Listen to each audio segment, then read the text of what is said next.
Bonjour et bienvenue dans cette nouvelle vidéo sur les processus de contractualisation. Aujourd'hui, du lean dans votre processus de contractualisation, 4 solutions simples à mettre en œuvre. Dans les vidéos précédentes sur le sujet, je vous avais d'abord expliqué, ou plutôt fait réaliser, en quoi votre processus de contractualisation pouvait être inefficace. Dans la vidéo suivante, je vous ai montré tous les problèmes que pouvait engendrer ce processus de contractualisation inefficace. Si vous n'avez pas vu ces vidéos, je vous invite à suivre le lien au-dessus pour les regarder maintenant. Vous reviendrez à cette vidéo tout de suite après. Maintenant, intéressons-nous aux 4 solutions ultra simples à mettre en œuvre pour vraiment booster et améliorer et simplifier votre processus de contractualisation. Alors, bien sûr, il y a certainement d'autres méthodes, d'autres choses à mettre en œuvre. Mais vraiment, dans cette vidéo, je vais me concentrer sur ces 4 solutions simples que je vais vous présenter. Pourquoi ? Parce qu'elles sont extrêmement efficaces. Et elles vont donner du résultat tout de suite. Bien sûr, pour certaines, il faudra un peu de temps pour les mettre en œuvre et c'est réellement un projet. Il faudra suivre. Mais vous en tirerez très rapidement un ROI important. Mais maintenant, tout de suite, la première solution.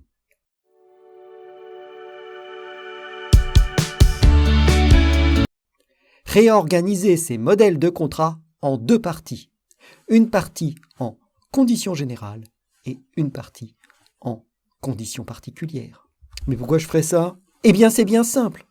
Séparer le modèle de contrat en 2 parties permet de séparer de manière très claire, d'un côté, les conditions qui sont extrêmement juridiques et de l'autre, les conditions qui sont opérationnelles. Tout ce qui est très juridique, sur lequel vous n'avez pas forcément complètement la main en termes de négociateur, vous allez les mettre dans les conditions générales. Et les conditions générales vont être un socle auquel vous allez, vous allez éviter de toucher. Non. En fait, on va aller plus loin. Auquel vous n'allez jamais toucher. Mais vous allez me dire, oui, mais si l'autre partie refuse la clause, qu'est-ce que je fais si je ne peux pas toucher aux conditions générales ? C'est simple. Amender les conditions générales dans les conditions particulières. Bien sûr, vous allez me dire, oui, mais c'est plus compliqué d'amender. Pourquoi faire la modification directement ? Pourquoi ? Parce que dans ce cas-là, les conditions générales ne seraient plus des conditions générales si elles devaient être particulières à chaque fois. Bon, c'est un argument massu, ça. Imparable. Mais qui ne fait pas avancer le schmilblick. Non, en fait, l'intérêt d'avoir des conditions générales qui ne changent pas, c'est que vous n'avez plus à les relire, à les refaire valider, à chaque fois, puisqu'ils ne changent pas. Et subtilement, vous allez concentrer votre négociation sur les conditions particulières. Et au moment de la relecture,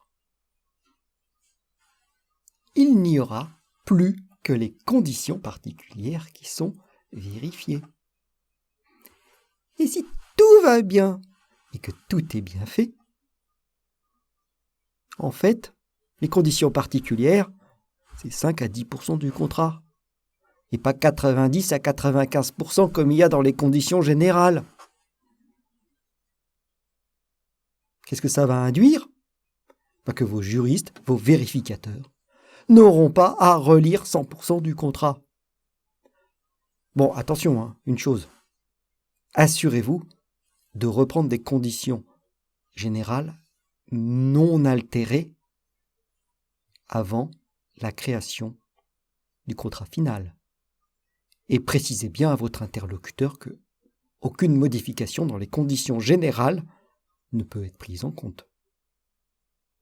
En revanche, comme la loi vous y oblige si vous êtes acheteur, vous préciserez bien que tout est négociable et que si jamais il n'était pas d'accord ou que vous deviez être amené à faire une modification sur les termes des conditions générales, cela se ferait par un avenant dans les conditions particulières à votre contrat.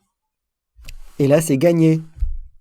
Votre procédure de validation et de relecture et d'obtention de tous les accords sera extrêmement rapide. Surtout, alors là je vous donne une astuce supplémentaire, si vous n'avez pas fait de modification particulière en avenant de vos conditions générales. Vous pouvez adapter votre processus pour que, par exemple, les juristes n'aient plus à relire le contrat. Et vous gagnez des étapes dans la validation.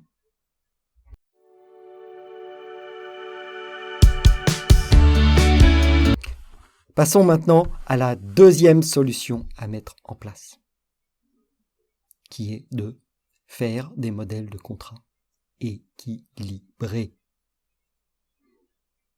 En fait, au début de ma carrière de négociateur, j'étais acheteur, donc négociateur, il y a une chose qui m'énervait sensiblement. J'avais des super de modèles de contrat, qui étaient complètement en ma faveur. Et alors on nous imposait de les utiliser. Mais ils étaient tellement dans ma faveur que systématiquement, la majorité des clauses ne passaient pas. Et les négociations en étaient longues. Je devais obtenir des accords qui prenaient du temps. Et je devais expliquer à chaque fois la même chose. Pourquoi je dérogeais au modèle de contrat. Tout ça me faisait perdre un temps fou. Mais pire, ça m'enlevait l'envie de faire des contrats. Surtout que les remarques venaient systématiquement sur les mêmes clauses, sur les mêmes points. Ils passaient jamais. C'était extrêmement énervant. Alors bien sûr, on peut considérer que c'est acceptable si les enjeux sont extrêmement importants et que l'objectif c'est vraiment d'obtenir un contrat qui nous est favorable. Mais en fait, quelle est la part de vos contrats sur lesquels vous avez des enjeux qui sont complètement critiques ? 5, 10% peut-être ?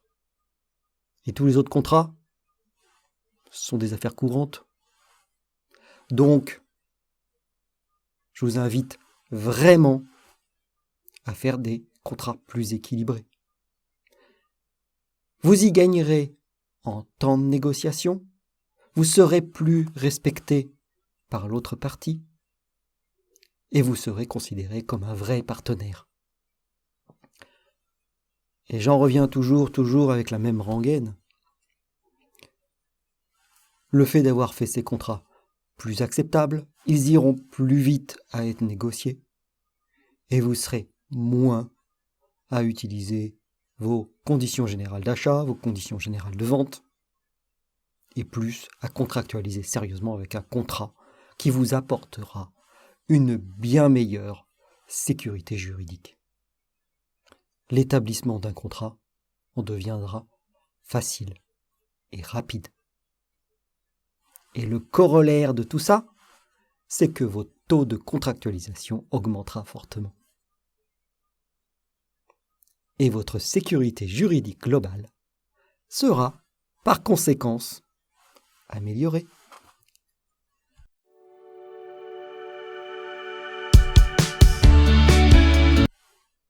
La troisième solution que je vous propose, c'est d'avoir des modèles de contrat adaptés à vos besoins. Alors attention, quand je dis adapté à vos besoins, c'est 2, 3, 4 au maximum type de besoins. Mais essayez d'imaginer ou de penser à quelles sont les typologies de produits, d'achat ou de vente que vous avez à faire qui sont d'un point de vue légal ou d'un point de vue opérationnel très différentes qui nécessitent la mise en place de contrats totalement différents. Le fait de directement avoir des modèles de contrats adaptés à votre grande typologie vous fera gagner énormément de temps dans l'adaptation de vos modèles de contrat au cas particulier de la négociation en cours. Et vos étapes de personnalisation seront très fortement diminuées en termes de temps. Et bien sûr, vous, d'un côté personnel, vous éviterez toutes les personnalisations répétitives que vous avez à faire, à refaire et à refaire à chaque affaire, parce que vous avez des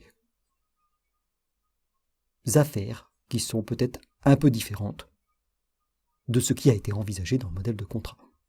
Je vous donne un premier exemple qui est strictement différent et que tout le monde comprendra. Acheter des produits pour la production,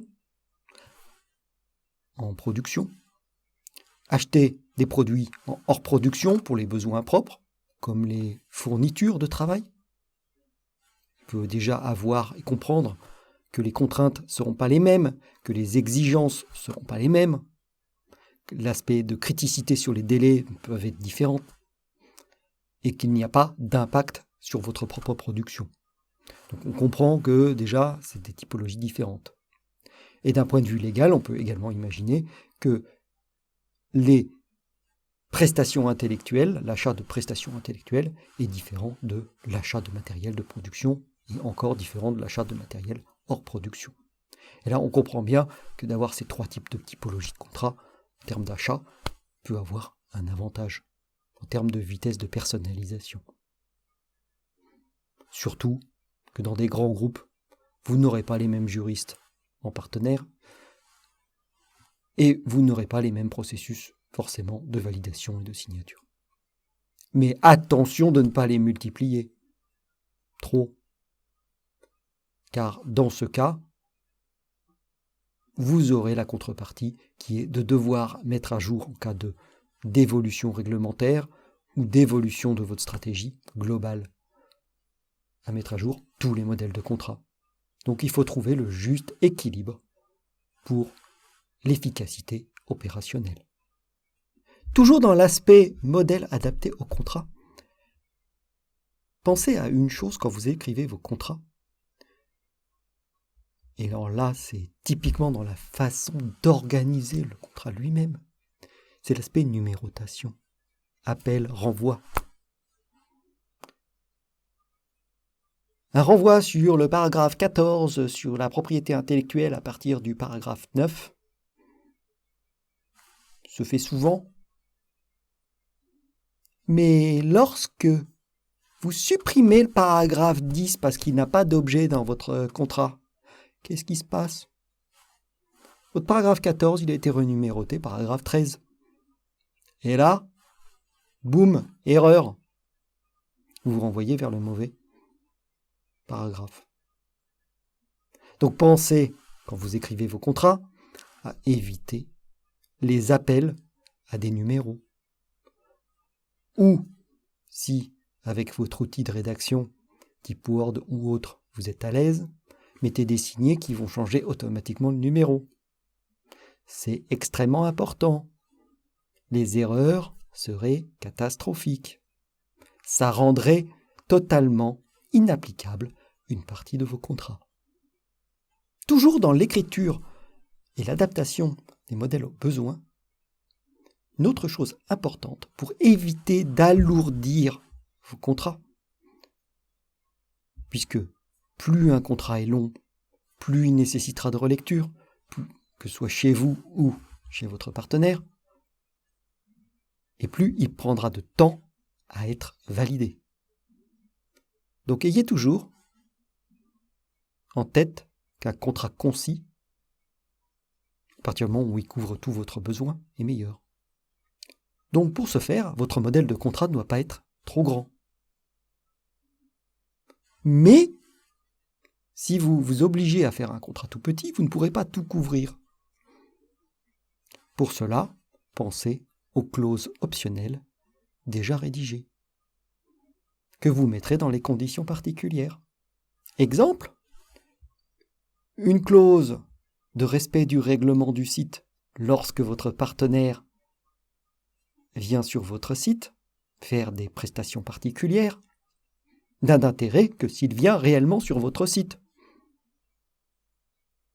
Donc, vous mettrez cette clause optionnelle dans les conditions particulières.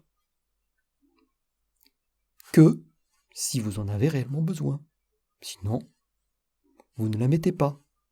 Votre contrat n'en sera que plus digeste et plus léger. Expurgez donc toutes les clauses inutiles qui ne seront au final qu'une perte de temps.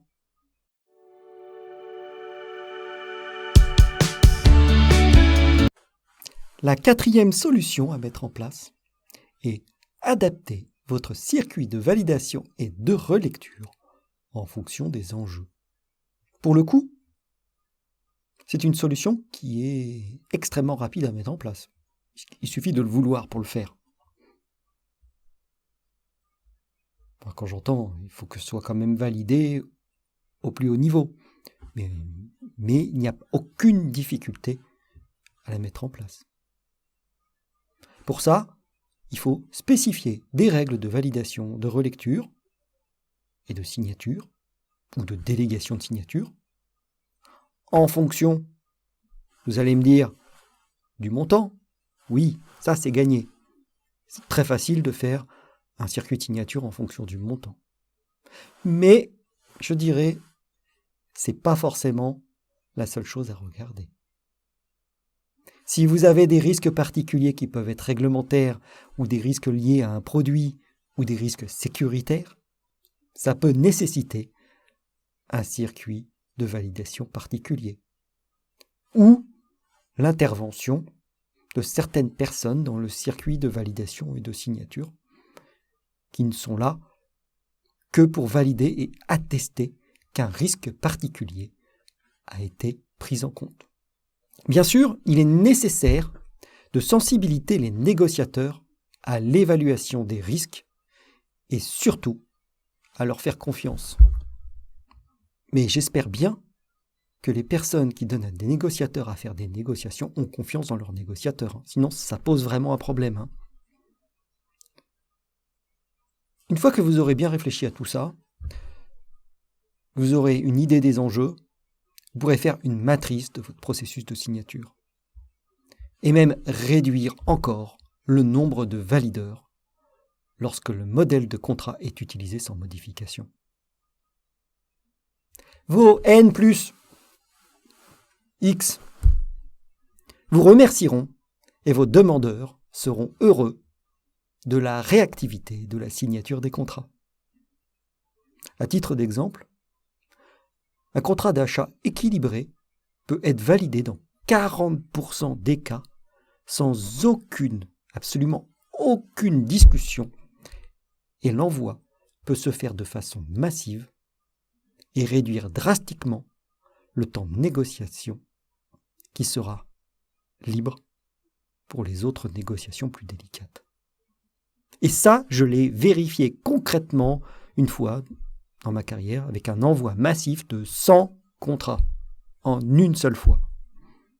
Le retour, ça a été 40 contrats immédiatement signés sans négociation.